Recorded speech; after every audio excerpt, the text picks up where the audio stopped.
Welcome back to Tickets to Travel, the business of travel experiences. I'm your host, Mario Bauduin, and today we're taking a deep dive into the European ticketing landscape with a true industry expert.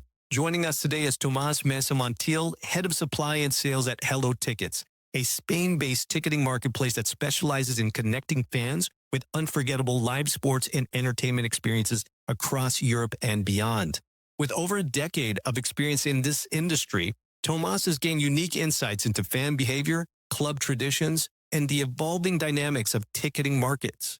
In this episode, Tomas will shed light on how deep-rooted football traditions in Europe, where season tickets are often passed down through generations, affect ticket availability, pricing, and the fan experience. We'll also discuss how clubs are navigating the balance between loyal local supporters and the growing number of international travelers, especially Americans, who are flying overseas to see top-tier matches and events. Plus, we'll explore how ticket sellers in Spain and across Europe perceive the influx of U.S. fans, the differences in buying habits, and what lessons can be learned, particularly in areas like secondary ticketing and pricing strategies. If you've ever dreamed of catching a match at Santiago Bernabeu, Camp Nou, or even Anfield in Liverpool, or if you want an insider's perspective on how European ticketing really works, this episode is for you. So make sure to follow us on all of your socials and don't forget to subscribe wherever you get your podcast because Tickets to Travel starts now.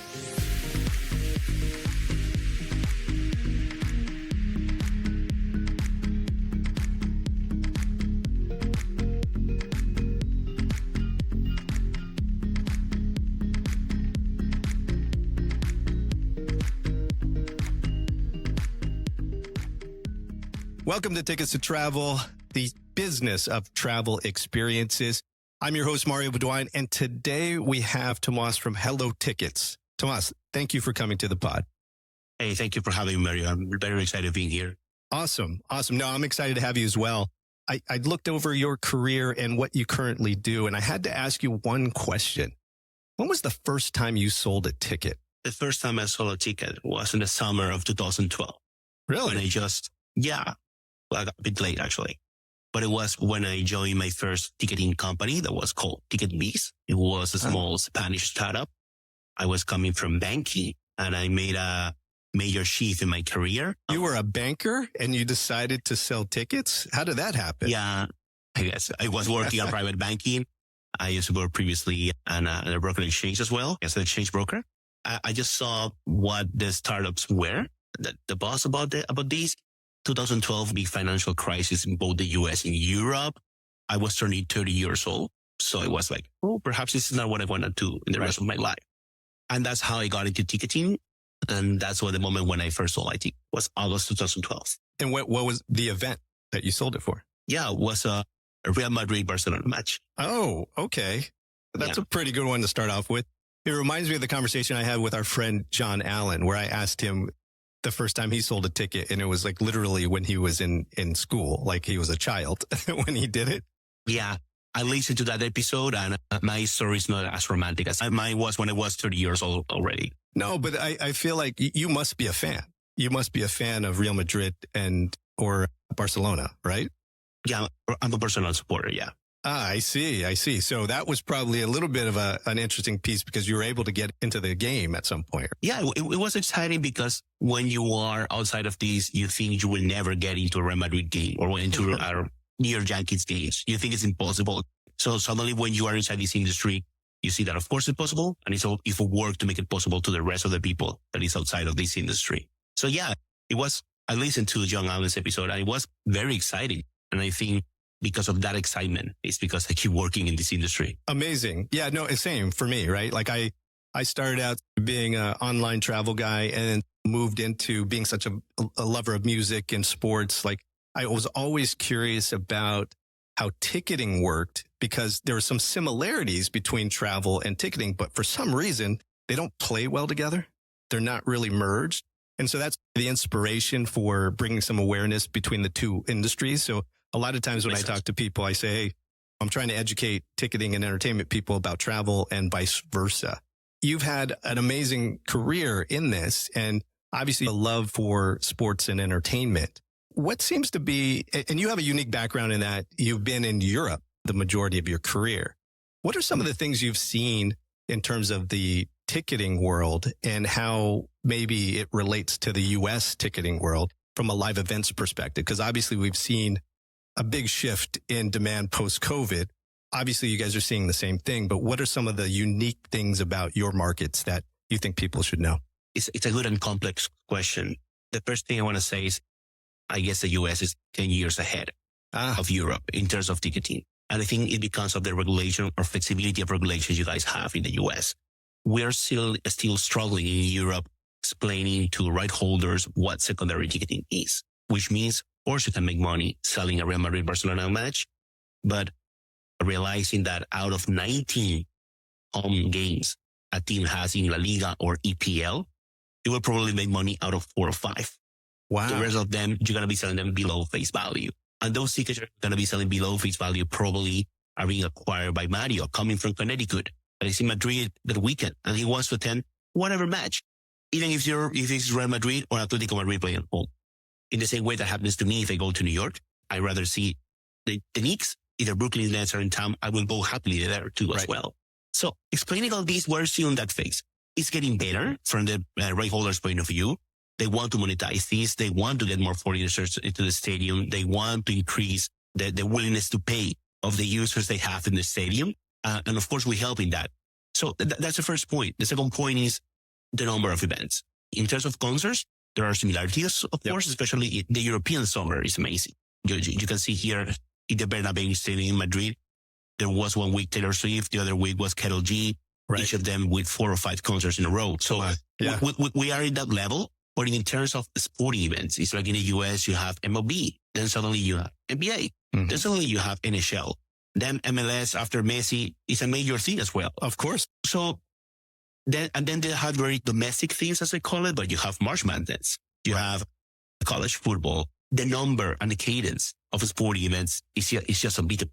Wow. I didn't really think about it that way, but you're right. There's always a live event. I always said that sports in particular are the easiest from a business standpoint because I see it very similar to travel, right, Tomas? Is you've got seasons. So you've got the football season, so you have to prep for that into the spring. Then you've got baseball through the summer. Basketball covers everything. And then you have hockey. And of course, you mentioned March Madness as well. So that's true. I think you're even saying that from a content perspective, Europe is still developing the leagues and the games and the different things to fill in the gaps. Yeah. Or perhaps many people will say, there are many. You have handball tournaments of course, you have many sports as well. But how many of them are competitive in terms of ticketing or competitive in terms of having a full attendance to their stadiums? So the local basketball league here in Spain is the second best in the world, just after NBA. We have a massive tournament in Europe, which is called the EuroLeague, which is the top basketball team facing each other in a format very similar to the one you guys have with NCAA, but still the level of attendance, I think is key. I think is the main difference. So the good thing is the football season or soccer season here in Europe lasts 9 months, from August till May. So of course you have a long season, as you said, you were saying earlier, to plan ahead. Yes. It's very similar to the travel industry. But again, the number of events, the number of leagues with attention or perspective of having a full attendance in the stadium, it's different. Along those lines, when the comparisons come up, when I'm trying to explain to a travel person how ticketing works, I liken it to a hotel and an arena because they're both have different rooms or seats and there's perishable inventory. So the ticketing system, the primary ticketing system and the property management system on the hotel side are equals, but that also speaks to the rights holders as well. And so you brought up a really good point earlier that I wanted to dig into a little bit is that it feels, and maybe I'm wrong, but it feels like there's a little bit of an imbalance between generational fans for, let's say, Barcelona, where they're passing down seat licenses and such.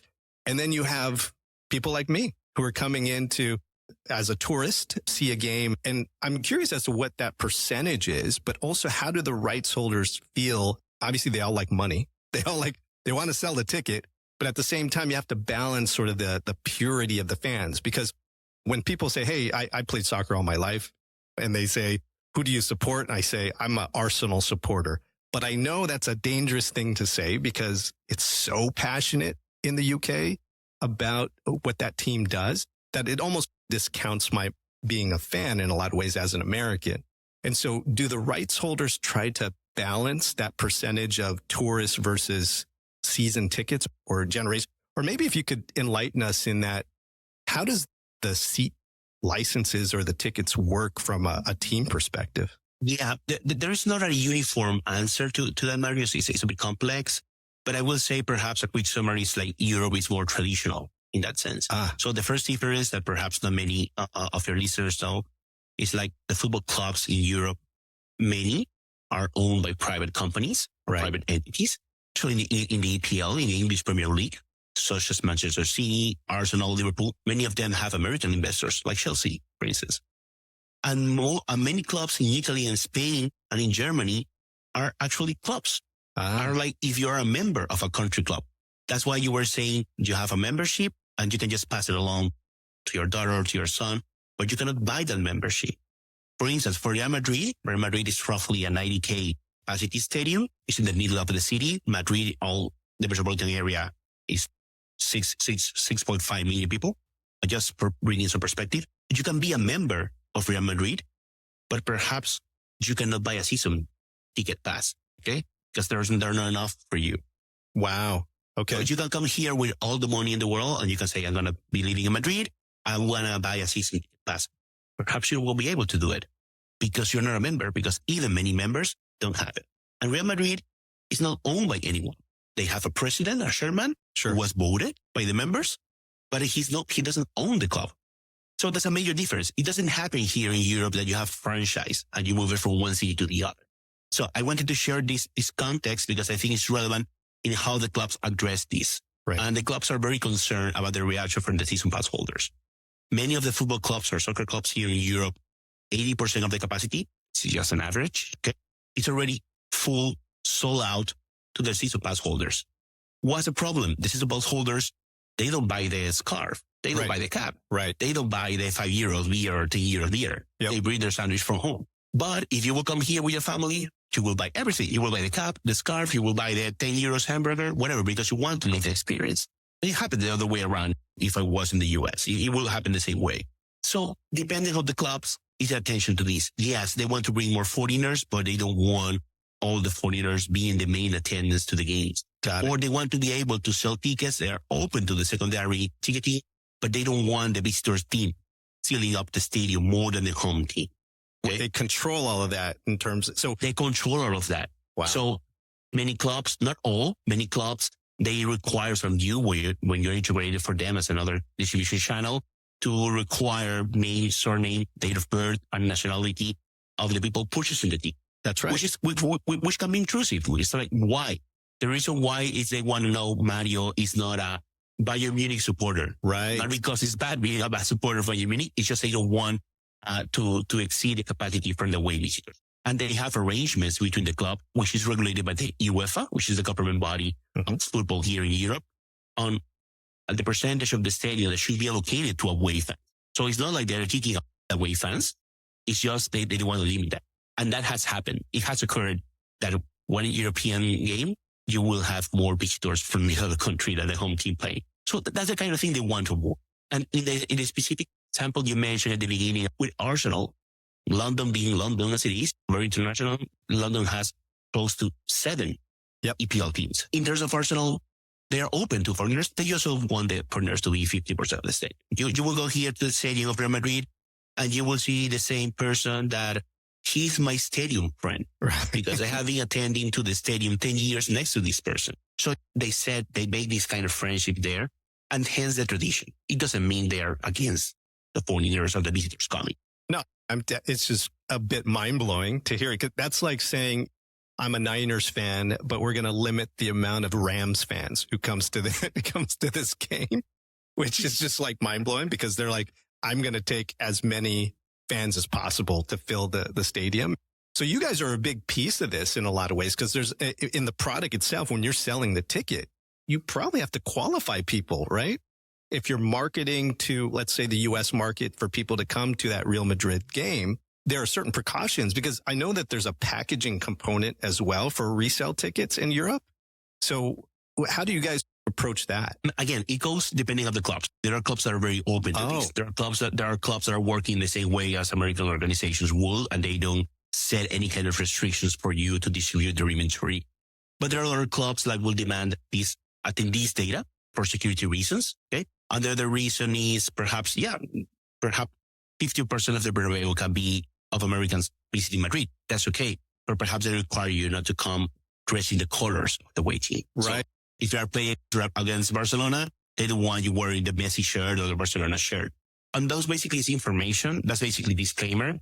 And I think what we're very good at is at providing that information because again, our focus, we sell to domestic audience as well, but mostly our focus is international travelers, cross-border. Right. It's your growth area. So we try to be very explicit in that kind of information, in that kind of disclaimer, and especially try to be informative and not demanding because it's not something to be scared of. It's just precaution to have, you know?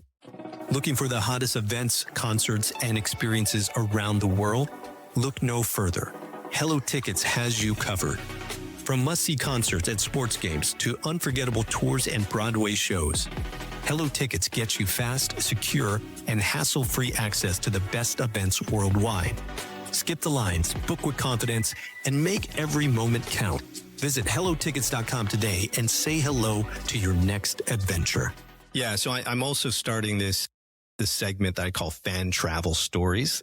The first one that will come out in a couple of weeks is a guy who I've known for a long time, and he was telling me about his trip to Liverpool, and he lives in Texas. And so in that case, he didn't know how to buy the ticket. So he was able to get there, but he didn't know how to buy the ticket. So he went to the Liverpool website and he ended up buying this package that was a dinner and 2 tickets. And he had to go to a pub to pick up the tickets. And so he had the dinner and he was just like, is this legit? And does this make sense? And I told him, I said, that's actually the most legit thing because it's a real person who's probably had those tickets for generations or in that establishment. They own the pub or whatever it is. And you're literally getting it handed to you from the person who owns the ticket. Is that accurate? Or do you feel like... Yeah, it could be accurate because it could be accurate. It could be accurate.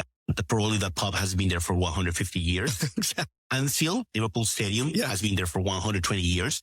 The stadium is next to houses. It's just next to houses. So yeah, that's probably true. That's probably one of the season pass holders was having a beer in the pub and it's a member of the club, or they meet up there in the pub to watch the games. And that season ticket holder didn't want to attend that certain match. Yeah, that certainly could be the case. That's interesting. And obviously you guys at Hello Tickets have been doing this for a little while. So you've collected probably a little bit of data on international travelers. I'm assuming that the US market is a pretty big market for you. Are there certain things that you've noticed about how Americans purchase tickets in general? And what are some of the things that you're thinking about developing around this to attract more to come across the pond?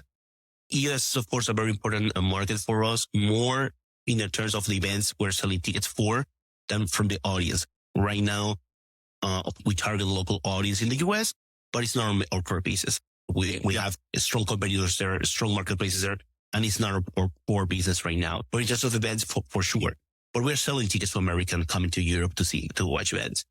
And there are many differences. Sometimes Americans are less sensitive to pricing, which is, as you know, it's very different, the purchasing power and the willingness to pay. Those are 2 very different things. And perhaps the willingness to pay in Americans is higher.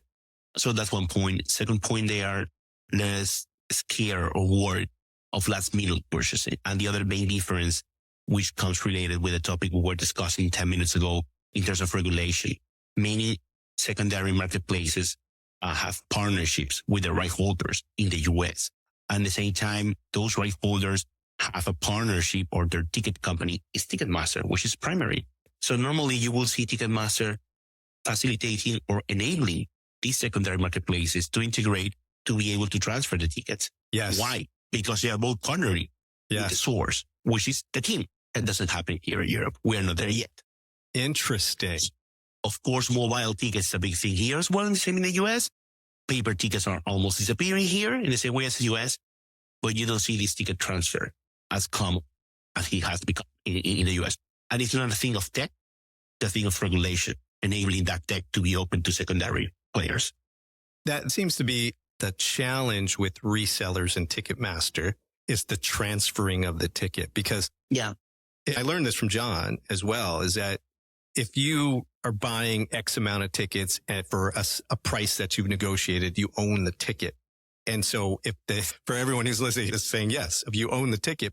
So however you want to sell it is entirely up to you, unless it comes through Ticketmaster. And then Ticketmaster puts these parameters around who can actually transfer the ticket, which is a way to control things, especially when you own the ticket. So to liken that down to, hey, you bought a $10 ticket to a festival and you wanted to make a little money and give it away for free, you should have the right to do that. And I think that's what the resellers are getting at. Is that right? Yeah, and that's totally right. And we come back to the topic of the 10 years advantage in the US versus Europe. I know there are still issues, Ticketmaster, because we both attend these type of conferences. But the first one I attended in the US was in the summer of 2016. So almost 9 years ago. It was the World Ticket Conference. It was in Vegas. I was working for StubHub back then. You know? I was managing partnerships for StubHub in Europe. So for us, it was great because we saw many ticket brokers or secondary places in the same conference, in the panel, arguing lively with Ticketmaster executive. Right. But the first thing is Ticketmaster executive were present at that conference. So for us, that was mind blowing. And then the second thing is having those live discussions I will say right now, we are not there yet. That's why 9-10 years difference. And nowadays, when I attend these conferences in the US, there are still these issues you're mentioning about. But again, Ticketmaster executive are there, or Ticketmaster is their partner with certain club, and their club or that team have a partnership with maybe Seats, let's say. Of course, they enable that. They collaborate together. So we don't have that here. We have a willingness from the football clubs or from the music promoters to allow secondary, but to allow secondary, always try to apply price cap or trying to apply limitation, which is okay. We have been for many years trying to get some regulations, because sometimes having a regulation and being allowed to do certain things is better than being in a gray area. Yeah. You know? But we are still don't have the same kind of collaboration and rapport or intent to collaborate you guys have in the US. Yeah, I could see where that could be. Actually, it's beneficial for you in particular, Tomas, because you understand both sides. So you're literally 10 years ahead of how you can affect the markets in Europe. Do you have certain strategies or just thoughts around how you can maybe speed up that 10-year gap?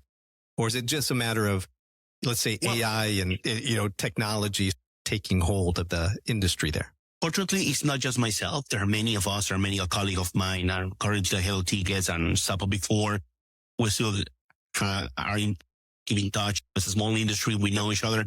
So even though we are in different companies, we try to work together towards that. I don't have the strategy, but I have the experience of the damage I got previously.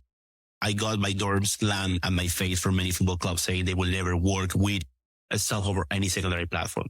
Only for 1 year later, then calling me back to have a meeting with them. And again, this was not a money issue.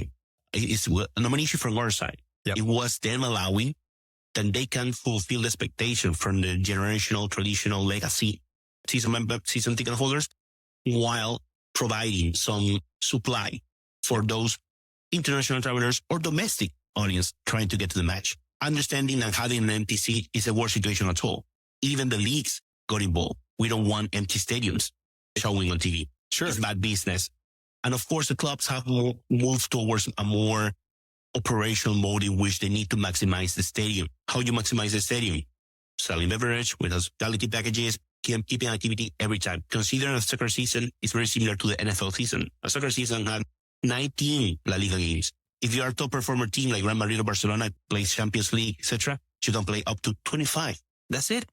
And hence, they are open and they have modified their stadium. They have refurbished their stadium to be able to offer concerts because of this intent. So all these explanations come that the main experience I got, Mario, is like, we have to keep these conversations with the clubs. Sometimes we're heated. It's like, we are doing everything legal.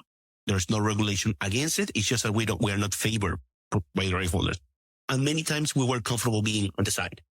like not making too much noise. I think perhaps that was accurate 10 years ago, but right now we need to keep the conversations open with them. Even if we don't have a deal with them, we need to keep the conversation open with them. We need to be able to share the data. Not any of the clubs here in Europe, even massive clubs like Man United, Real Madrid, which are corporations as big as the Yankees or as big as the Lakers, they don't have all the data or of who are coming to the stadium from abroad. They assume Brazilians are traveling to Spain. Right. Yeah, for sure. They assume that, but they don't have it. So if we can leverage the kind of information we have gotten from all the track record, from all the big data we have in these years, I think that's a gate opener. And I think that's changing, but the change has been, to be honest, a bit slower than I would have liked for. This actually hits the crux of why we're talking today, right? It's because you hit on something that I think is very important, is that the origination data of the fan who's purchasing is not readily integrated into ticketing systems / travel. People will find various ways to purchase the ticket because it's not integrated into a travel platform right now. But I think that's changing as well. I think there are now certain large OTAs, there are certain other travel industry companies who are looking at, one, we're going to take all the flight data and be able to merge that with whether it's a direct relationship or a wholesale relationship with a resale ticker and make sure that they can report on that. So now you would have a Brazil fan going to Real Madrid and understanding their entire journey. And then the travel industry or the online travel industry, they're calling that the connected trip. And there's all initiatives against it. And so one of the things I get really passionate about is that because of the way travel has shifted, the live events that you sell, Tomas, is what drives a huge percentage of the travel now. It used to be, I'm going to Paris because it's Paris and we're going to have a vacation there. More now, especially when we look at younger demographics, it's about, I want to go see PSG. I want to go see my favorite players and I'm going to do a vacation around it. And so that's the inspiration for a lot of what we talk about here. And I think you're right, because when you look at everything, when you really break it down, it's about the data and how to monetize the data. And right now, these type of systems don't really play together. And it's even more fragmented on the ticketing side because of that primary versus reseller relationship, where they've found partnerships for both at the rights holder level. Because to your earlier point, even if it's a horrible game, like two bad teams playing each other, you still need the arena to be filled. You still need to sell those. And so I think there's going to be a shift here in the near future where a primary ticketing system will understand that and have better relationships with resellers, because they do serve a purpose, because no one can sell out 100,000 seat stadium every single game. Yeah, there are many interesting things there, Mario. First of all, I don't know if it was John Allen or another relevant person as such who told me that it was in the US. It exists because they are better at pricing, which is true. Pricing doesn't mean always above face value. Many times, as I was mentioning earlier, it's below face value. Right. And about the data, it's not only having the data, but executing and investing against that data. It means we are pushing marketing campaigns in those markets. Right. The organizations are not. Not organization here, just an example, is not driving campaign for the East Coast of the US because it's President's Day or Labor Day or Thanksgiving in November. We're trying to do that kind of things. No club in Europe is targeting Mexico on September 15 because of their Independence Day in Mexico. No, we're trying to do that kind of things, which is open information. If you go to the World Tourism Organization data, you have all those trends. The thing is how you were saying, how to connect those travel trends on those travel corridors with events. Yes. And that's basically our daily work. That's what we're doing. We haven't set everything up, but we are in that path.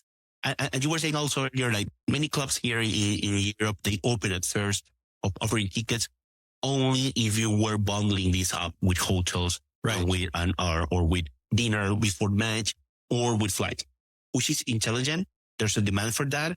Many people want everything done, but there are many people that want different. They want to go to Liverpool, get lost in a pub, find a ticket, and find an Airbnb, whatever they want. Right. That's okay as well.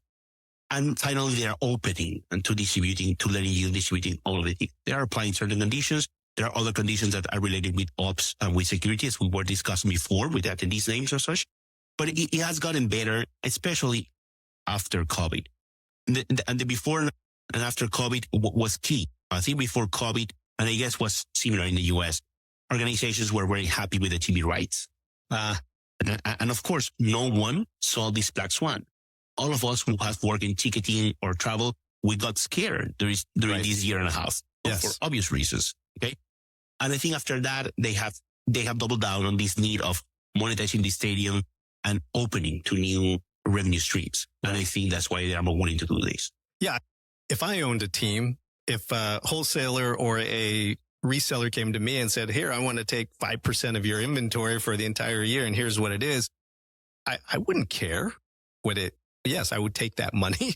And then, of course, you have a partnership on the primary side, but effectively the primary is taking direction from the rights holder to be able to distribute these tickets. So that's where I think people get mixed up in that, Ticketmaster is a marketplace, but they're also a primary system. And they're for me, they are the whole supply chain. Yeah. They are all supply chain. They are Live Nation. They have venues, which is great. They are a ticketing company. They are promoters as well. They manage all the different verticals of the industry.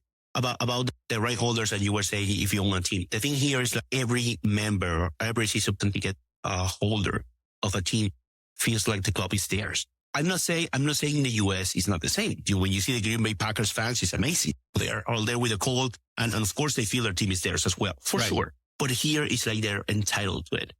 I will share with you a quick example, which is public information, of course. In Madrid, which is a magnificent city, you have Real Madrid, but you also have Atletico de Madrid, which is a very successful team as well. Mm-hmm. They had an old stadium close to the river in the middle of Madrid. And roughly 10 years ago, they decided to build a new stadium close to the airport. So very similar to the American model. I take the stadium out of the downtown. Magnificent stadium. And people were against that. Mm-hmm. And even though Atletico Madrid is owned by private company, but it's my club. It's like, why are you doing this? Finally, they understood. They are very happy with the stadium. They have the best subway station in all Europe next to the stadium. Looks like an airport. Very easy to go to, very comfortable. They have their monetization deals because they are a venue for major concerts as well. Sure. But then at that moment, they also decided to change the crest of the club. Oh, that sounds like a no. And you will say, Thomas, that happens here every 10 years. That's true. NBA clubs okay. And they say, okay. Well, I think the most similar position I will find is like when you compare with Boston Red Sox and the Yankees. That's okay. It. You haven't seen the uniform hasn't changed. The logo the Yankees has not changed. changed. The stadium one block away. Right. That kind of thing. You still have Fenway Stadium. It's that kind of thing. And finally they changed the crest, same place for 6 years. The audience, the supporters never stopped complaining. Every game they were chanting. Wow. I don't want the crest. I don't want the crest. What do you think happened this last summer? They back to the previous crest. They went back to the old Coke, the Coke Classic. It's a great example because it's a very romantic one. How much people they didn't surrender, that was important for them. But it's also why the management of the club is not like they don't have a money appetite or they don't want to monetize in a better way. It's because they are very concerned about the reaction from their fan base. The fanaticism, the passion is on another level. And that's what, when I traveled throughout Europe, like I noticed it big time, whether I was in London, I felt it more in Italy. And if I was wearing a Barcelona jersey in Italy, I got bad looks. People are like, what? Or I remember one time I had gone to Venice and I just picked up their local jersey. And then I went to I think I went back to Rome and I got the dirtiest looks. And I was like, you know what? I probably shouldn't be wearing this. It's just a different level of fandom where here in the US, if I'm wearing a Niner jersey into New York, it's not a big deal. People are, hey, high fives or whatever it might be. But really in Europe, it's a different level of fandom. And I think that really is the source of the business, right? And how those decisions are made to sell tickets or fill the arena or to change the crest or the logo of a particular team. No, that's true. I want to emphasize that it's very safe. Probably you will have a bad look if you go to the Bernabeu Stadium in Madrid with a Barcelona shirt. I have done that. They yell at me a couple of things. Oh, but this no more than that. This is 20 years ago, man. When I went, that's how I felt. Yeah. No more than that. It's very safe. But yeah, just take into consideration like many of these clubs are 125 years old. At the beginning, many of these clubs were founded by the Workers Club, or this is the Iron Workers Club. Right. That was the beginning of many of these clubs. Of course, that's not the reality anymore, but it involves many social things as well. Totally. And I think that's why the fanatism will be. It's a different, we agree. It's a different level. Switching gears, we're here. It's Super Bowl week in the U.S. How are your Super Bowl ticket sales going? Are you seeing this as from a European perspective, a different game, or are ticket sales bigger, better? I don't know what your relationship is with that particular game, but what are your thoughts around that? We are strong sellers of hockey in the same way we are strong sellers of baseball, even though those are not traditional sports here in Europe. You will find many Europeans traveling to New York and see the Yankees because of the experience, even if they don't understand the game, and they will never understand the game. And something similar could happen to NFL. It's a good show. Americans know how to put a good show. And that happens with NFL, with NBA, of course, amazing. And basketball is a very popular sport here as well. Yeah, NFL is not our strong performer, but basically because of the seasonality. We have sold tickets for the Super Bowl, but it's not a strong performer for us. Perhaps the NBA Finals that will be a higher performer for us, or perhaps the Formula One race in Miami will be a high performer for us, or a Real Madrid Barcelona here. But it's not because of lack of interest, because of the sport. It's not that. Basically, it relies more with this seasonality. It happens the same for us. We sell World Series tickets. We do, but it's not a high performer because our kind of client doesn't care if the World Series is between the Dodgers and the Mets. They just care that if they are in LA and the Dodgers are playing, they want to go. They don't know who Ohtani is and why he's a good pitcher and he can bat. They don't. Yeah, they don't know the narrative, but they're there for the travel experience. Exactly. Okay. Yes. And of course, the average order value for Super Bowl is very expensive. So one thing is being curious about a sport you don't know and you can pay some dollars. Another thing is paying different case of dollars for the sport you don't know. But actually, we have had better years when the venues have been, I don't know, in Miami, for instance. Yep. Being in New Orleans, which is an amazing city, perhaps it's less well connected to Europe than other American cities. Got it. So you must be very excited about the World Cup coming to the U.S. Yeah, we're very excited about that. And before going to that topic about NFL, I think how clever it is what they're doing. They are doing NFL regular season games in Europe. They have been doing this in London for 6-7 years now. And on this upcoming season, this 25, they will have games in Munich and here in Madrid in the Bernabeu Stadium. That's right. So the Dolphins are gonna be playing in Madrid. So many of my friends or parents from school, they know I work in this. Hey, Thomas, are we gonna get tickets for the Dolphins? And I was like, you don't know where the Dolphins can play. Which if they play. So I think it's because they're creating expectation. So even if you are 30 years old European, you will never get the game. You definitely go there for the show. So I just want to share this with you. Absolutely. And about the World Cup, yes, it's amazing. And especially here in Spain, they just won the Euros this past summer. The ladies team is also the world champions right now. They are the world champions right now, the women teams. So yeah, there's a great expectation. People want to see games in Miami. People want to get to see soccer in Mexico City. Yeah, people is very excited about that. It's still a bit early for us in terms of sales, but yeah, we are very looking forward to it. Yeah, the deposits have just been released, I believe. And I think the tickets don't go on sale till the summer, I think in June or so. Our friends at On Location have been on those emails. But Tomas, thank you so much. Fantastic insight on the European tickets and reselling, as well as your initiatives and some of your thoughts around the U.S. markets and the comparisons between each. So please, I would like you to come back and talk a little bit more once there are other initiatives that'll come down the line, I'm sure. But thank you for coming to Tickets to Travel. Thank you for having me. I have enjoyed it a lot. I always enjoy these kind of conversations with Americans, either if you're in the industry or not, because there are differences. Again, we're in years in the U.S. ahead versus Europe, but that means there's a huge room for growth for us here. Absolutely. We totally welcome all the American fans, but also the American sellers here, which is something that is happening as well. American sellers are being more looking after investing in tickets in Europe because actually there's place for it. Yep. And I think that will help also in our conversations with the right holders here in Europe. No, exactly. I feel like these conversations are the key to merging ticketing and travel at scale. And that's essentially why we're here, because it's going to happen. If it takes 10 years, it takes 20 years, whatever it is, it's going to happen. All of the systems and all of the commercial deals are going to make sure that it makes sense. And again, I can't thank you enough. I'll see you in Florida. Yeah. See you there. Thank you very much, Mario. All right. Thank you.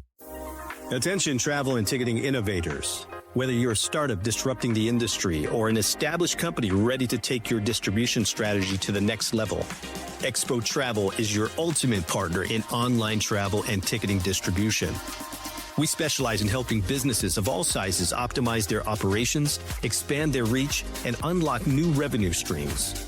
And for startups looking to grow, we partnered with top venture capital syndicates to help you secure the funding you need to turn bold ideas into thriving businesses. From refining businesses to scaling operations and raising capital, Expo Travel is here to drive your success. Visit Expo Travel today. That's xpotravel.com for a consultation. And let's transform the way the world travels, one innovation at a time. Expo Travel, because the future of travel and ticketing starts with you.